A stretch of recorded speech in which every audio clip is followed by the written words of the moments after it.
한 교도소에 죄수가 있었습니다. 그런데 교도관이 보니까 그 죄수가 글을 잘 보지 못했던 사람이었던 걸로 보였습니다. 그래서 그 교도관은 생각을 했죠. 이 죄수에게 글을 가르쳐주면 이 사람이 앞으로의 삶 가운데 참 유익한 삶을 살아갈 수 있겠구나 라는 생각이 들어서 이 모든 나머지 그 죄수의 삶의 어려운 문제를 해결하기 위한 항방편으로 글을 가르쳐줘야겠다는 생각으로 그 시간 동안에 정성껏 글을 가르쳐 주었다고 합니다. 이 죄수는 드디어 형을 마치게 되었고 교도관에게 감사하는 인사 말을 바치고 난 다음에 새 사람이 되어 살겠노라는 인사들과 함께 그 교도소를 나가게 되었다고 합니다. 그런데 얼마 후에 또 교도소에 그 사람이 들어왔다고 합니다. 교도관이 의아해서 물어보았더니 그 사람은 다름 아닌 문서 위조죄로 다시금 잡혀 들어왔다라고 이야기합니다. 단순히 우리가 지식을 습득하는 것으로는 인생의 삶이 진정 슬기로워지거나 풍요로워지지 않는다라는 것을 알려주는 이야기인 것처럼 보입니다. 우리가 살고 있는 이 시대에는 어떤 것이 중요하다라고 말합니까? 지식과 그리고 정보가 중요하다라고 말합니다. 그러나 그러한 시대에도 성경은 여전히 이 정보보다 지식보다 더 중요한 것이 있다라고 분명히 알려주고 가르쳐주고 있죠. 그것은 바로 지혜입니다. 성경은 이런 지식이나 정보의 획득적인 차원을 더 넘어서는 하나님과 우리와의 관계, 그리고 사람과 사람과의 관계, 그리고 우리 삶 속에 어떻게 옳고 그름을 분별하여 적용하는가와 그리고 어떻게 바른 삶을 향해 반응하고 살아내느냐에 대한 지혜를 분명히 말씀해 주고 있는 것이죠. 이런 지혜는 참으로 위대한 것입니다.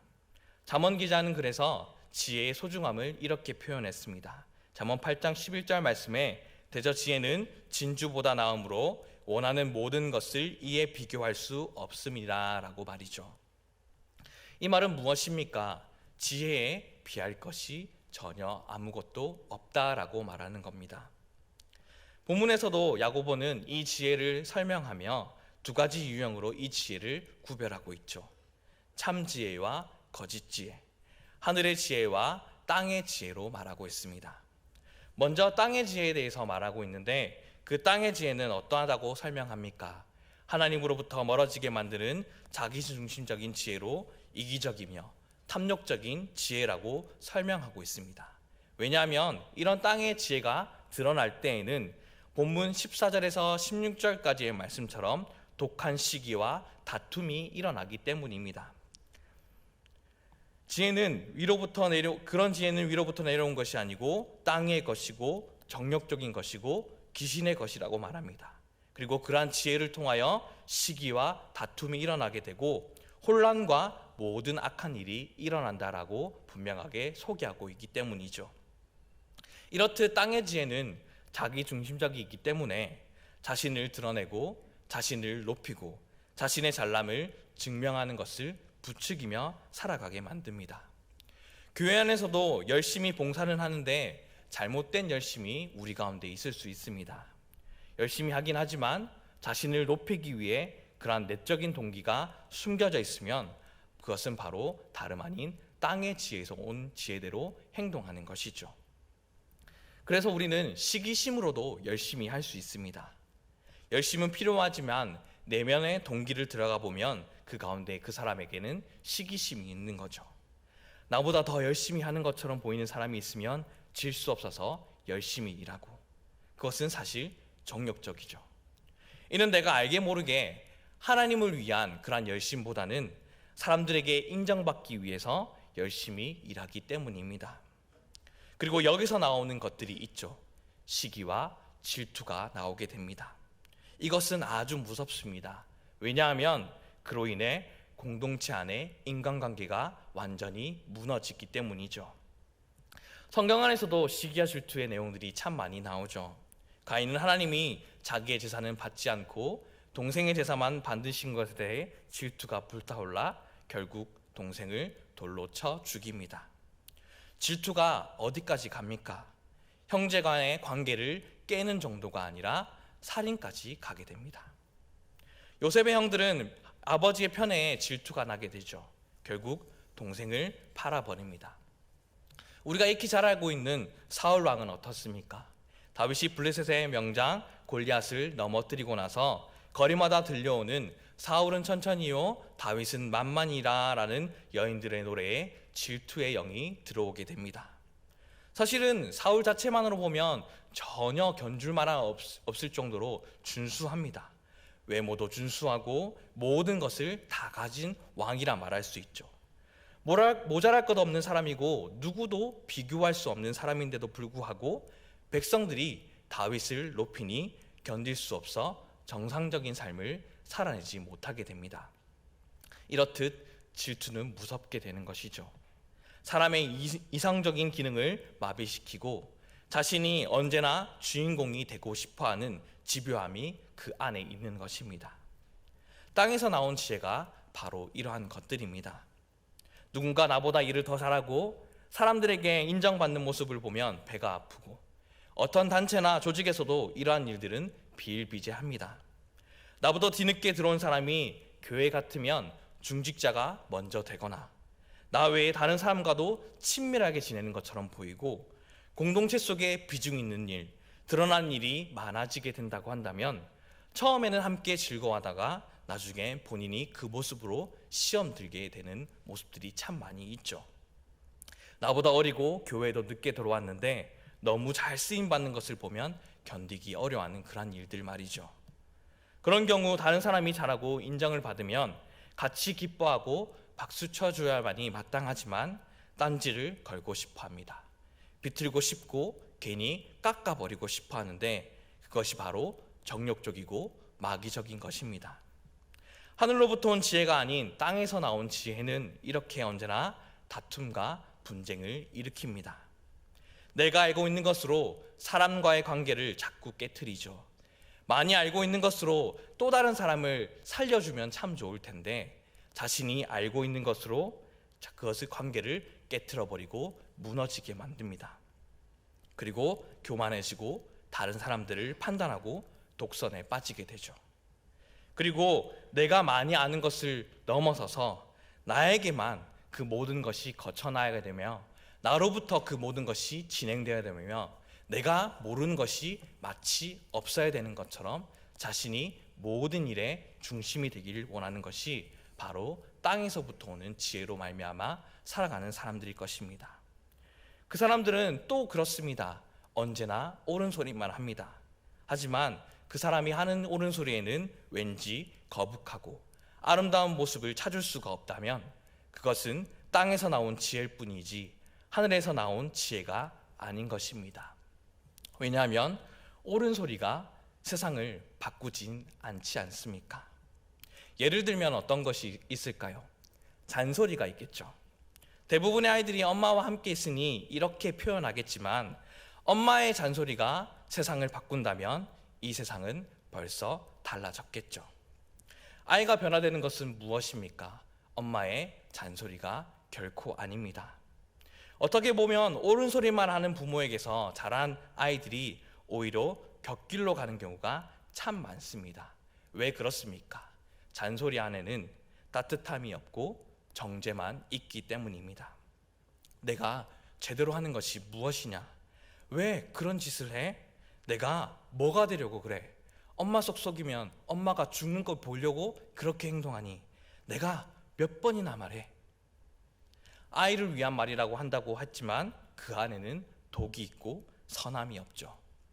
따뜻한 사랑이 담긴 지혜의 권명이기보다는 독설이 가득 찼고 아이를 위해서 하는 말이라고 하는데 사실은 그 관계를 깨뜨리는 말로 가득 차 있기 때문입니다.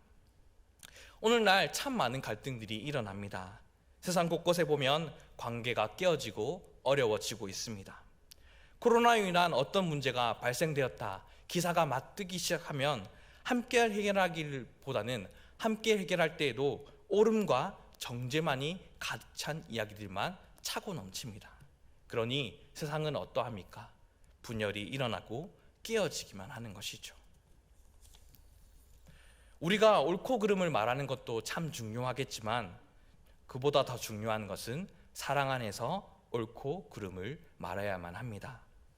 하나님께서는 우리에게 공의의 하나님이시자 사랑의 하나님이신 것처럼 말이죠. 그래서 야고보는 우리에게 하늘로부터 온 지혜를 가르쳐주고 있습니다. 이로부터 온 지혜는 어떤 것입니까? 오늘 본문 13절 말씀 가운데 나오듯이 지혜의 온유함으로 그 행함을 보인다. 17절 말씀에 지혜는 첫째 성결하고 화평하고 관용하고 양순하며 긍휼과 선한 열매가 가득하고 편견과 거짓이 없다라고 기록하고 있습니다. 여기서 이것을 하나하나 차근차근히 이야기하자면 지혜로 말미암아 13절 말씀에 나온 온유는 하나님의 사람으로 길들여진 상태, 즉 사나운 짐승과 같은 우리의 옛 모습이 하나님의 뜻이 무엇인지 알고자 최선을 다해 그의 삶 가운데에 하나님의 뜻을 실현하려고 애쓰는 모습이 바로 온유한 모습입니다. 그리고 그렇게 온유한 자는 첫째 성결하게 되죠. 성결함은 무엇입니까? 혼합되지 않는 상태이죠. 어떤 것에 혼합되지 않았습니까? 세상과 구별된 삶을 살아가는 것입니다. 그리고 그 행위가 화평한 것, 올바른 관계를 위한 화평을 위한 삶을 살아가게 됩니다. 그리고 하나님과의 사람과의 올바른 관계를 맺고 살아가는 것이죠. 또 관용하고 양순하는 것은 어질고 순하게 타인을 자기와 동등하게 대하며 대인관계에 적응하며 살아갈 수 있도록 모든 사람과의 관계 속에서도 그 삶을 살아내는 것을 말합니다. 그리고 그 삶은 긍휼로 이어지죠. 긍휼은 무엇입니까? 우리 하나님의 그 마음이 우리의 실천의 모습으로 드러나는 것이죠. 실제적인 도움을 주고 선한 열매를 맺어 나가는 것, 즉 긍휼의 결과로 맺으며 삶을 살아가게 됩니다. 마지막으로 편견과 거짓이 없는 것은 무엇입니까? 상대적인 세상의 기준과는 달리 절대적인 하나님의 뜻에 따라 흔들림이 없는 삶을 살아가게 되고, 그리고 그 삶을 살아감을 통하여 거짓 없는 인생을 살아가게 되는 것입니다. 종합하자면 오늘 본문 18절 말씀에 나오는 것처럼 그렇게 위로부터 내려온 지혜로 사는 자는 화평과 의로 열매를 맺으며 살아가게 된다는 것을 알려주고, 또 우리에게 그런 삶을 살아낼 것을 말씀을 통하여 하나님께서는 우리에게 요청하고 계시는 겁니다. 오늘날 교회 안에서도 그리고 세상 속에서도 분쟁이 많이 일어나고 분립과 분쟁이 끊임없이도 일어나고 있는 현실입니다. 우리들도 마찬가지죠. 교회 안에서 편을 만들어 싸운 일들이 일어나서는 되겠습니까? 그 모습은 어떤 결과가 주어진다 하더라도 하늘로부터 온 지혜가 아닐 것입니다. 그럼 위로부터 주어진 지혜를 우리는 가졌다면 어떤 것으로 그것을 증명하며 나타낼 수 있을까요? 오늘 본문 18절의 말씀처럼 반드시 화평의 모습이 우리 삶 가운데에 드러나야만 합니다. 이는 성숙한 신앙, 성숙한 믿음, 성숙한 그리스도인은 사람을 얼마나 품을 수 있는 자냐, 그렇지 아니냐라고 결정되는 것이죠. 그래서 교회에서 일을 할 때에, 삶에서 모든 예배로 주님 앞에 영광 올려드리며 나아갈 때에 최고의 우선순위이자 최상의 가치는 다름 아닌 화평일 겁니다. 모든 것이 하나님의 은혜입니다 라고 고백하며 살아가는 우리라고 한다면, 우리가 그렇게 모든 일을 계획하고 준비하고 실행해야 된다고 한다면 늘 화평할 수 있도록 고민하고 함께 나누고 함께 그 일을 협력해야만 하는 것이죠. 하늘의 지혜를 그렇게 가장 잘 드러낸 사람은 그 분쟁과 그 문제 안으로 들어가서 화평하게 만드는 사람일 겁니다. 그러니 우리의 삶과 인간관계에서도 늘 고민해야만 합니다. 도무지 이해할 길이 없는 부당한 대우를 받을 때에도, 그리고 받아들이기 힘든 사람들을 바라볼 때에도, 공동체 안에서 함께 지내다 보면 도무지 품기 어려운 사람을 만난다 할지라도 그때 우리는 어떻게 해야만 합니까? 내가 나의 옳음을 주장하고 나의 논리로 싸우며 할 말이 있는 것 없는 것 다 하면서 진리를 말하고 바른 길을 가자라고 말한다고 한다면 더더욱이 엉망이 될 겁니다. 공의만 내세우는 세상적인 지혜로는 답이 결코 없습니다. 결국 땅의 지혜로는 모든 문제들이 해결되지 않습니다. 그런데 답이 하나가 있죠. 하늘의 지혜, 하나님의 지혜가 나타난 그리스도, 십자가입니다. 십자가는 모든 것을 품는 것입니다. 악까지 품으시는 것이 주님의 십자가였죠. 주님은 악을 진멸함으로 세상의 변화를 꿈꾸지 않으셨습니다. 악을 사랑으로 품으며 죽어가신 것이 바로 십자가입니다. 우리가 세상 가운데서 십자가의 복음을 부지런히 점검해야 될 이유가 바로 여기에 있는 것이겠죠. 십자가의 복음만이 세상을 구원하는 유일한 길임을 우리가 믿기에 내가 아닌 나의 주인이 되시는 주님이 나의 인생을 통해 일하시고 살아가실 수 있도록 복음 안에 주님 안에 머물며 살아가는 것이 우리의 삶 가운데 반드시 있어야만 하는 겁니다. 주님은 승리를 위해서 완전한 패배를 받아들이셨습니다. 그것이 십자가이지 않습니까? 힘을 동원하여 무력을 내세워서 군중과 정권을 향해 투쟁하는 그리스도가 아니었습니다. 모든 불의와 불법과 폭력 앞에 고스란히 그 악을 받으셨고 완전한 패배로자로 죽으신 분이 바로 예수 그리스도이시며 그 십자가의 사랑이시죠. 그 십자가에 있었기 때문에 오늘날 부활의 영광이 있지 않았습니까? 그래서 십자가는 세상 사람들에게 보이기에는 매우 미련하게 보이는 방식입니다. 상대방이 강하게 나오면 나 역시도 강하게 나오는 것이 마땅하지만 그렇지 않죠. 이기는 것이 아닙니다. 내가 잘남이 잘난 것이 아닙니다. 내가 가진 논리로 싸우면 관계는 더 멀어지고 나중에 해결할 길도 없게 되는 것이죠. 그러나 하늘의 지혜는 예수 그리스도를 통해 그 십자가를 통하여 발견할 수 있습니다. 십자가 안에 우리의 인생의 모든 문제가 해결이 있을 줄 믿습니다. 하나님의 성품, 그리스도인의 삶, 십자가를 실천하는 인생이 되기를 간절히 소망합니다. 예수 그리스도가 행하셨던 모습을 여러분들의 삶 가운데 실천하실 때에 우리 관계 안에 참다운 평화가 임할 줄 믿습니다. 그래서 마태복음 5장 9절 말씀, 팔복의 말씀에서는 주님께서 이렇게 말씀하시지 않으셨습니까? 화평하게 하는 자는 복이 있나니 그들이 하나님의 아들이라 일컬음을 받는다고 말이죠. 누가 하나님의 아들이라고 말합니까? 누가 성도라고 말합니까? 누가 그리스도인이라고 말합니까? 바로 화평하게 하는 자라고 말합니다. 가정도 교회도 세상도 마찬가지입니다. 화평이 있는 곳이 최고의 가치입니다. 하나님의 지혜로 죄로 말미암아 단절되어진 하나님과 사람과의 만드신 세상과의 관계를 회복시키고자 상황밖에 없는 곳에서 그리스도라는 희망을 우리 가운데에 보여주시지 않으셨습니까? 우리는 오늘도 그 희망으로 살아가야만 하고 그 마음을 헤아릴 줄 아는 주님의 자녀들이 되어야만 합니다. 마지막으로 하나만 예화를 더 소개하려고 합니다. 옛날에 고집센 사람과 똑똑한 사람이 살고 있었다라고 합니다. 둘 사이에 다툼이 일어났는데 다툼의 원인은 고집센 사람이 7 곱하기 4가 27이라고 말하였다고 합니다. 그런데 똑똑한 사람은 7 곱하기 4는 아니야 28이야 라고 말하였다고 합니다. 이 다툼이 과연 가닿기만 한 이야기일까요? 답답한 나머지 똑똑한 사람이 마을에 있는 원님에게 찾아가서 이 모든 시비를 가려줄 것을 요청했다라고 합니다.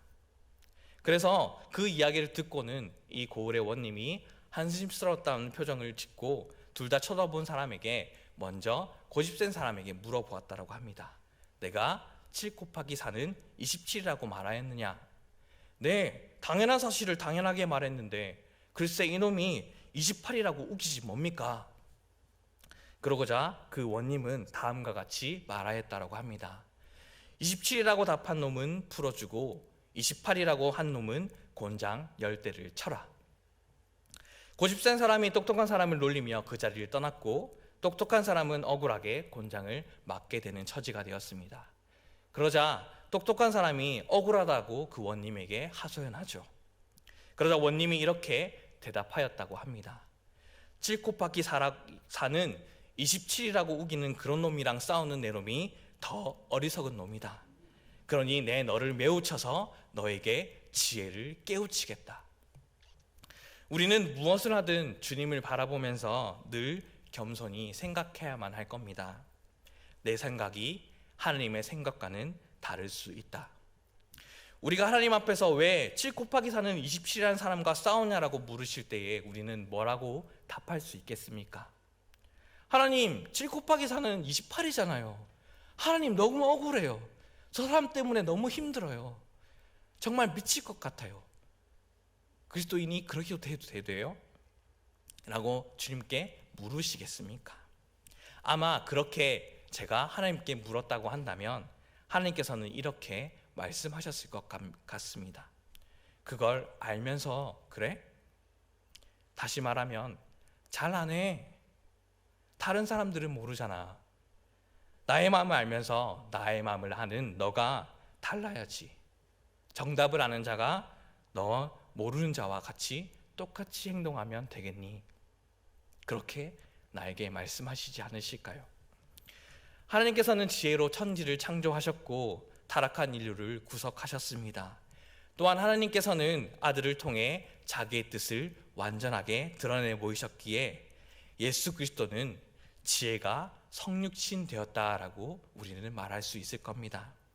그러니 지혜로운 사람은 자신의 옳음을 주장하는 사람이 아닌 다름의 약점을 품어주고 다른 사람을 세워주고 다른 사람을 인정해주기 위해 나를 죽일 줄 아는 것이 주님께서 우리에게 보여주신 십자가의 복음이요 하늘의 지혜인 줄로 믿습니다.